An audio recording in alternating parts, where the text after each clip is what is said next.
Today we go on to the second lesson in Sutta Discovery, Volume 45. 45.2 Panchaka Dhanapala Siha Sutta. Okay, here the original title of the sutta is quite short, just called Siha Sutta. Siha, as you know, means lion. Siha is Pali. In the Sanskrit, Singha. And it's a very common word, even locally we know it as a singer. In Singapore, originally it's called Singhapura, that's the ancient name. And it became anglicized as, actually Singapura is an anglicized name, but of course the language is Malay.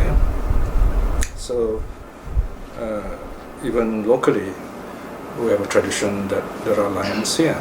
At least historically, the person who founded this place, a young prince, he saw a lion, or what we regard as a lion. So Siha has got this very meaningful place in our local culture. Here is the name of a person. It's the name of one of the leading followers of the Jains in India. In the Buddha's time, the Jains is the other very big, influential recluse group. They're also recluses like the Buddha. They're all anti-Brahmins. They don't follow the teaching of the Brahmins. But here what's interesting is you see the Siha, he converts to Buddhism, and here he's given a teaching by the Buddha on the benefits of giving, on the qualities of what is called a master giver, qualities, or rather visible fruits of giving. Okay? The visible fruits of giving. There are 5 of them. So here we see, to make this sutta unique, disambiguate this sutta, we have put a prefix in front of it, Panchaka Dhanapala Sutta. Dana means giving, charity, pala means fruit. Again here we have the Malay word pahala, but the meaning has changed. Originally pala means fruit. So Dhanapala means the fruits of giving, the benefits of giving. Panchaka here means 5 of pentence, because this sutta is found in the Book of Fives, in the Anguttara. So if you look at the reference, is A5.34. 5 refers to the Book of Fives, the 5 items in all the sutras, and then sutta number 34. It is also called Siha Senapati Sutta 1. The first discourse to General Siha, so he was a general and he was an erstwhile Jain. So the sutta is quite straightforward, it's quite short and quite meaningful. So let's see what happens. This translation is on page 25. The 5th discourse on Siha, on the visible fruits of giving, A5.34. At one time the Blessed One was residing in the hall of the gable house in the great wood outside Vaisali. Vaisali, also called Vaishali, it is in the northern part of India, one of the big cities in the Buddha's time. And here the Buddha was living staying outside the town, and there is this kind of building built by the lady. Well, it's a gable house here. It's not, I'm not sure who's the one who built this gable house. It's not, offhand I can't remember who built this house, but anyway, there's a special building for monks, and the Buddha was residing there outside Vaisali. And then the General Siha approached the Blessed One. Having saluted the Blessed One, he sat down at one side. So this story, in other words, occurred after he has already converted, become a Buddhist. In other words, sitting thus at one side, he said this to the Blessed One. Bhante. Bhante is a kind of appellative, meaning simply sir. Okay, it's a respectful term in Pali. locally we could simply mean like Tuan, Bhante, would you, the Blessed One, be able to point out the visible fruits or the benefit of giving? Yes, Siha, said the Blessed One. The giver, Siha, a master giver, is dear and agreeable to the multitude. Siha, that the giver, a master giver, is dear and agreeable to the multitude. This is the visible fruit of giving. Now here again we see the Buddha reiterates what he has said. He said, okay, master giver is dear and agreeable to the multitude, and then he repeats this. We see this kind of reiteration, this kind of repetition running throughout the sutta because this is the oral tradition, nothing written for centuries. Even the sutta, if they want to hear it, they can't read it. They got to get a monk to chant the sutta again, or they will memorize the sutta and then they teach to the audience. So this kind of reiteration, this kind of repetition is very important for those who study and practice Buddhism through the oral tradition. So, of course, today, for we who follow the scribal tradition, the printed tradition, the book tradition, we might find such repetitions a little boring, maybe. But nevertheless, if we are serious about practicing the Dharma, these repetitions are very important. But these repetitions, they are not just to reiterate the teachings so that people remember them. They're also meant for us to reflect on it so that we can remember those teachings better. When such repetitions come to the meditation suttas, they're even more important when we cannot simply summarize those teachings. Remember, very often I've said that the suttas are like computer programs. And as you know, in a computer program, every part, every line of the program is important. Every word, every syllable, every symbol in the program is important. If you remove any of them, you get a different thing on the screen. You might not get a complete, clear picture, or the program might not work even. So everything has to be present. We should not remove anything. In terms of practice, of course, if we are teaching to beginners, we can, of course, present the Buddha's teaching in a precise way, in a abridged way, for the benefit of the audience. But if we are really, if we're teaching to an audience which is more learned, again, we can go to the more detail. But if you're reading the sutta for reflection, we read it slowly, with all the repetitions, we reflect on the sutta. Currently, I'm translating a sutta called the Gatikara Sutta, a very interesting sutta about the Buddha's past life, when he was a young Brahmin in the Buddha Kassapa's time. And this sutta is very interesting because here we are in that Gatikara Sutta M81, our Buddha Gautama tells a story to Ananda about the past Buddha Kassapa. And whenever he mentions Kassapa's name, he always say, the Blessed One or the Lord Kassapa, the Arahat, fully self-awakened one. Bhagawa Kassapa Arahato Samma Sambuddha. Every time he will say that. It's quite a long sentence. And he mentions that a total of about 66 times in the whole sutta. So you can imagine, you might say, wow, it is such a long line. Every time it says, in English you just say he, but the sutta will say, the Blessed One, Kassapa, the Arahat, the fully self-awakened one did this, etc. and so on. So you might say, isn't that a little boring or a little repetitive? Yeah, it may for a beginner's group, but if you really want to practice the Dharma, whenever you listen to that kind of line, we regard it as what's called Buddhanusati, the recollection on the Buddha. So every time you hear the word, the Blessed One, Kassapa, Abdi Arahat, fully self-awakened one, so you reflect on it. It's just like, in meditation, we say the word Buddho, or Buddha, so we reflect like a mantra. So we use the sound to focus, to help us focus, especially for beginners. So there's a purpose, in other words, behind all this kind of interesting features of the sutta. We should not oversimplify it to the extent that it loses its impact. So we can shorten it, we can simplify, yes, but we must also remember why the sutta is given in this way.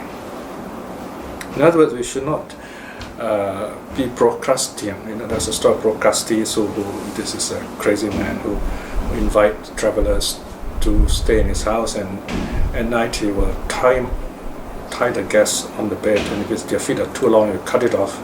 If it's too short, he will extend the poor victim, and of course they will die in the end. So you cannot push and pull the Dharma to fit your own desire. We can't change Dharma, we change ourselves. So this is where we got to examine the suttas carefully, why they have all these features, why the repetition, what's the meaning of it. Then we present our understanding to the audience. In that way we are not shortening, we are not cutting off the sutta, but at the right time we present the whole sutta also. Okay, let's come back to the sutta now. Then the Buddha continues. Furthermore, see her, good or peaceful individuals associate with the giver, a master giver. So here you see a square brackets, good and then square brackets, peaceful. Now this is called an alternate translation. That means you can choose either translation. One reason is because the Pali word here is, now if you look at note 30, you can see the word santo towards the second half of the sentence. Punachaparang siha dayakang dana pating santo sapurisa bajami. Bajamti. Santo here can mean peaceful, can mean exist, can mean holy, can mean good. For example, santo plus purisa becomes sapurisa. Right? So it can mean good, it can mean peaceful. So I put two of the meanings here. So you can choose either one. So when you read the effect is, you will get both the meanings in your mind. Okay. So furthermore, see her good, or you can read or good or peaceful individuals associate with the giver, a master giver. See her that good individuals associate with the giver, a master giver. These two is a visible fruit of giving. Then benefit number 3. Furthermore, see her, a good reputation of the giver, a master giver, spreads around. And then the Buddha repeats this, the master giver. In other words, especially a rich man who's generous in a good way, he's well known. A good reputation goes around. Benefit number 4. Furthermore, see her, whatever assembly that the master giver approaches, whether it is assembly of kshatriyas, that is the nobles, the ruling class, an assembly of brahmins, these are the priests or the educators, if you like, or an assembly of house lords, these are the landowners. Today we probably call them the upper middle class. Or an assembly of recluses, these are the holy men. He approaches them with confidence, without nervousness. Again here it is very interesting because in the sutta the Buddha often reminds us as Dhamma practitioners, we must be courageous. And the word is vesarajja. Sarajja means shyness, fearfulness. In local language we use the word, I think the closest word is sagan. In other words, like we are, of course in our local language sagan is regarded as a quality. In order to be unobtrusive, but in certain circumstances, sagan may be a little put us at a disadvantage. In other words, we sometimes have to have initiative, say in asking questions. Right? If you are in a class and you really want to study, you cannot be sagan in asking questions. Then you won't progress, right? So there's a place for this kind of quality, right? In Buddhism, we do have in other words, Sagan, in one word in Malay, has got two aspects in Pali. One is the positive one, that's called unobtrusiveness, and there is the other one, which is called saraja, which is fearfulness, kind of an inability, a fear of doing something which is not helpful, in other words. So we've got to differentiate the two aspects. That is why sometimes you cannot translate just by one word, or you need to explain why you use this word and not the other, and so on. So here, in other words, we need to, especially as Dhamma speakers, we must have courage to tell people the truth in a timely way, in a useful way, in other words. So here the Buddha says, in this case, the master giver, when he's before a crowd, he's confident and he's full of courage in the Dhamma. Not proud, but full of courage in the Dhamma, confident in the Dhamma. Then quality number 5, further siha, when the body of the giver, master giver, breaks up after death, he is reborn in a happy place, a heaven world. So even the next life, he has a happy life. So these are the 5 benefits, immediate benefits, so to speak. Actually, the first 4 immediate, the last one's like it's a future afterlife benefit. So Siha now responds. Section 3. When this was said, General Siha said this to the Blessed One. Bhante, here I do not go by faith in the Blessed One regarding these 4 visible fruits. Right? So here's very interesting. We often find the Buddha's disciples who are already saints, right? They will say, in this case, it is not true faith in the Buddha that I know this. It's very interesting, right? We don't see this sort of statement in any other religion, where the student will say, it is not true faith in the teacher, but through direct experience. So here we have an example. See her saying, in the case of the first 4 direct benefits, yes, I know it for myself directly. That is why I don't need to have faith in the Buddha to know this. It's not that the Buddha is wrong. The Buddha is totally right. And I know this for sure through my own experience. So that's the meaning here. So he says, I do not go by the Blessed One regarding these first 4 benefits, right? That the Master Giver is dear and agreeable to the multitude. The good or peaceful individuals associate with me. My good reputation spreads around. And then whichever assembly he goes to them with confidence and courage. But there's a special case here. It says, look at brackets 5. But Bhante, when the Blessed One said this, when the body of the giver, a master giver, breaks up after death, and he is reborn in a happy place in the heaven world, this I do not know. Okay, so this way he has to admit it. He says, this I do not know. So here I go by faith in the Blessed One. So here in other words he says, I know the Blessed One is right. But the other 4 he knows for himself. Then the Buddha confirms. Okay, Buddha says that is so, see her, that is so, see her. When the body of the giver, a master giver, breaks up, after death he is reborn in a happy place, a heaven world. So here the Buddha endorses the teaching, in other words. So the sutta ends here. Then the whole sutta is summarized, as it were, in verses spoken by the Buddha himself too. Dadang piyo hoti vajanti nang bahu kitincha papoti asocha vattati amangku bhuto parisang vigahati visarado hoti naro amachari. The giver is beloved. Many associate with him. He gains a reputation and his fame grows. He enters an assembly without nervousness. A generous man is one with confidence. So you can see how the teaching is summarized here.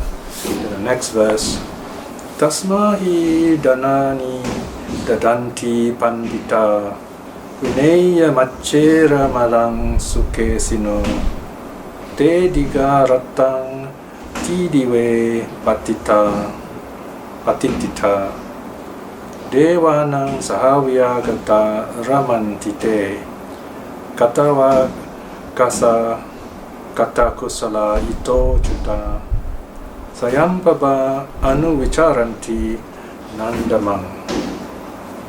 Therefore the wise give gifts, seeking happiness. He will remove the selfish stain.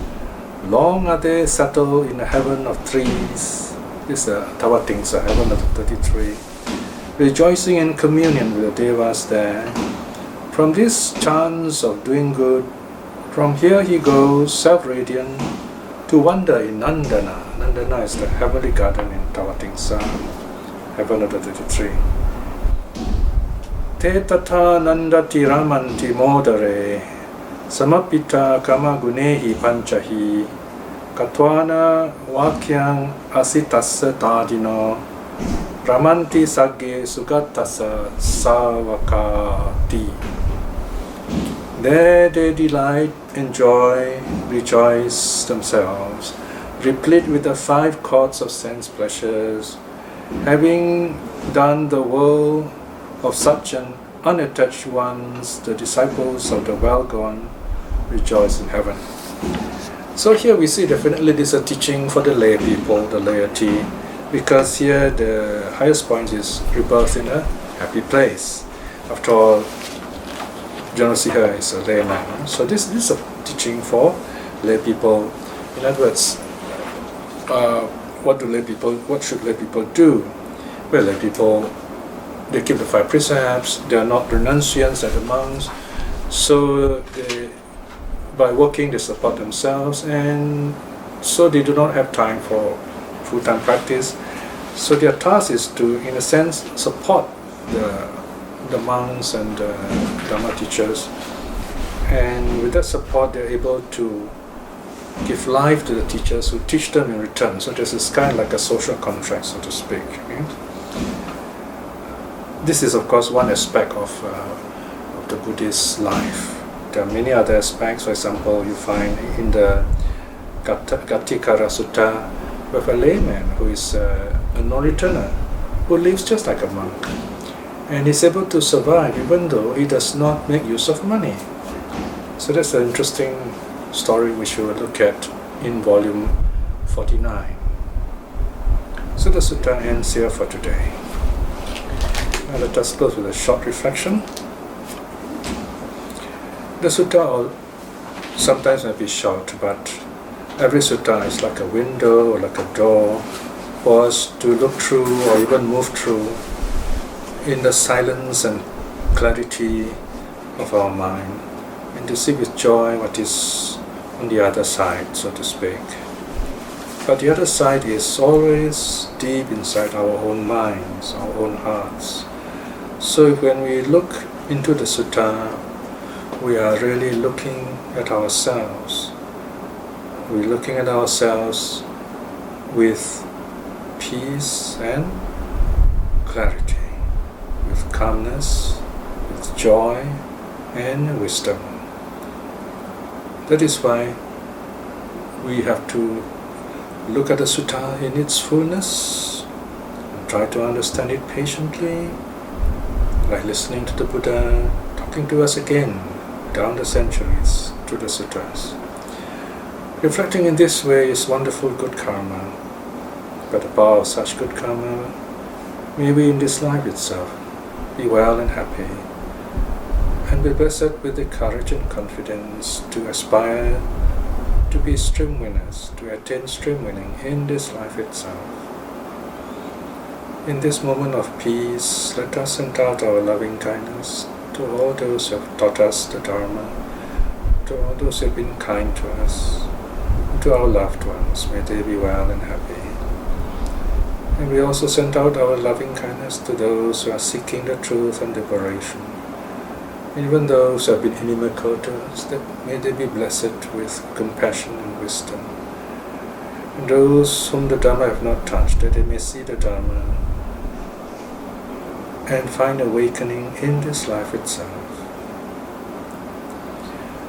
May all beings be well and happy. Sadhu, sadhu, sadhu.